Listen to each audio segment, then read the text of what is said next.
జగన్మోహన్ రెడ్డి గారు ఆవిడ దృష్టిలో ఇప్పుడు నియంతగానే ఉన్నారు అంతే. ఆంధ్రప్రదేశ్ అధికారంలోకి రాగానే ప్రాంతీయ పార్టీల నేతలు నియంతలు అవుతారంటే ఇంకేం చెప్పినట్టు. ఆంధ్రప్రదేశ్ వచ్చి కాంగ్రెస్ పార్టీలో చేరిన తర్వాత ఒక్కసారిగా జగన్ మీద లేదంటే ఆంధ్రప్రదేశ్ ప్రభుత్వం మీద ఆ కక్ష పెరిగిపోయిందా ఆమెకు?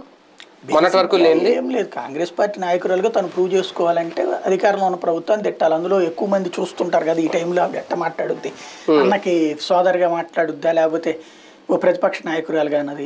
ఈవిడికి ఏంటంటే ప్రస్తుతం ఒక ఎస్టాబ్లిష్మెంట్ కావాలి. తెలంగాణలో విఫల నాయకురాలుగా మిగిలిపోయింది. వాళ్ళ అన్న దగ్గర పనిచేసినటువంటి సందర్భంలో అప్పుడు వచ్చినటువంటి ఆదరణ చూశాక ఈవిడ నేనే క్వీన్ అనే ఫీల్ అయింది. ఆ స్థాయి ఒక అవకాశం రాకపోయేటప్పటికి మనిషిలో ఒక డిసప్పాయింట్మెంట్ పెరిగిపోయింది. ఆ డిసప్పాయింట్మెంట్ మేబీ అనిల్ ఊరడించి మనం పార్టీ పెడదామని ప్రమోట్ చేసి ఉంటారు. అక్కడ పార్టీ పెట్టాక అక్కడ విఫలమయ్యేటప్పటికి మళ్ళీ డిప్రెషన్ వైపుకి వెళ్ళిపోతుంటే ఆ డిప్రెషన్ చల్లార్చడానికి ఇటు పక్కకి తీసుకొచ్చారు.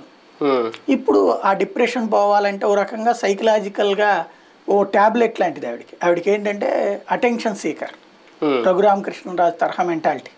ప్రచారంలోకి రావాలంటే కాంట్రవర్షియల్ స్టేట్మెంట్స్ ఇవ్వాలి.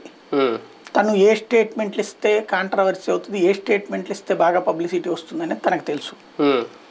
అన్నని తిడితే వస్తుంది, ప్రభుత్వాన్ని తిడితే వస్తుంది. ఒకటి ట్రోల్ చేస్తూ వ్యతిరేకులు అన్న బ్యాచ్, పాజిటివ్గా తెలుగుదేశం బ్యాచ్.